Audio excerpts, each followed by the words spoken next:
વિશ્વ સહિત ભારતમાં ગુજરાતમાં કોરોનાને ફરી એકવાર માથું ઉચક્યું છે ત્યારે દિયોદરમાં લાખો રૂપિયાનો ખર્ચ બનેલો ઓક્સિજન પ્લાન્ટ હાલ બંધ છે અને ધૂળ ખાઈ રહ્યો છે તો શહેરમાં એક તરફ નવીન હોસ્પિટલ નિર્માણ પામી રહી છે તો બીજી તરફ રેફરલ હોસ્પિટલ ખાતે બનાવેલો ઓક્સિજન પ્લાન્ટ ધૂળ ખાઈ રહ્યા છે।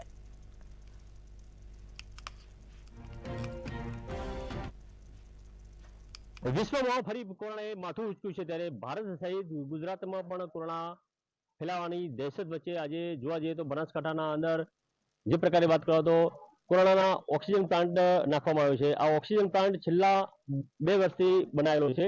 ક્યાંક ને ક્યાંક આ ઓક્સિજન પ્લાન્ટની કામગીરી કર્યા પછી ક્યાંક ચાલુ ન હોવાની પણ લોકોની બૂમરાડો ઉઠી છે।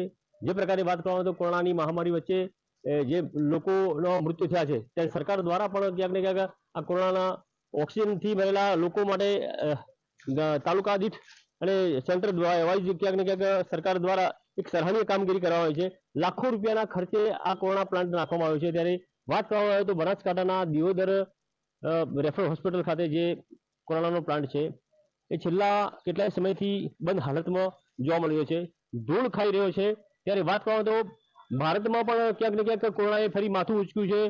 તે પ્રકારે વાત કરો તો ફરી પાછું કોરોનાની દહેશત ગુજરાત અને બનાસકાંઠામાં જો ફેલાય તો તાત્કાલિક જો ઓક્સિજનની જરૂરત પડે ત્યારે આ પ્લાન્ટ બંધ હાલતમાં હોય ત્યારે કહેવામાં આવે છે કે લાખો રૂપિયાના ખર્ચે આ પ્લાન્ટ બનાવાયો છે। કોન્ટ્રાક્ટર દ્વારા એજન્સીઓ દ્વારા આ પ્લાન્ટની નિર્માણ કરવામાં આવ્યું છે ત્યારે આ બંધ હાલતમાં અને ધૂળ ખાતો આ જે પ્લાન્ટ છે ત્યારે જે પ્રકારે વાત કરવામાં તો અત્યારે જોવા જઈએ તો બનાસકાંઠાના દિયોદર ખાતે આ ઓક્સિજન પ્લાન્ટ બંધ હોય છે ત્યારે જે પ્રકારે એ જોવા જઈએ તો આરોગ્યની ચિંતા કરવાની વાત કરવામાં આવતી હોય તો આ પ્લાન્ટ બંધ છે। તાત્કાલિક ઓક્સિજન પ્લાન્ટ ક્યાંથી ઓક્સિજન મેળવવો એ પણ એક મુશ્કેલ બની છે। ત્યારે લોકોમાં પણ ક્યાંક ને ક્યાંક આ વાતને લઈને કચવાટ ફેલાવે છે।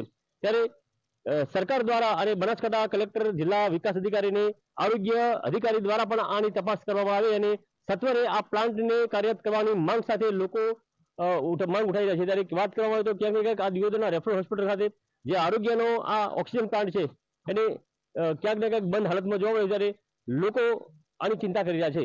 કિશોર નાયક, મંતવ્ય ન્યૂઝ, દિયોદર, બનાસકાંઠા।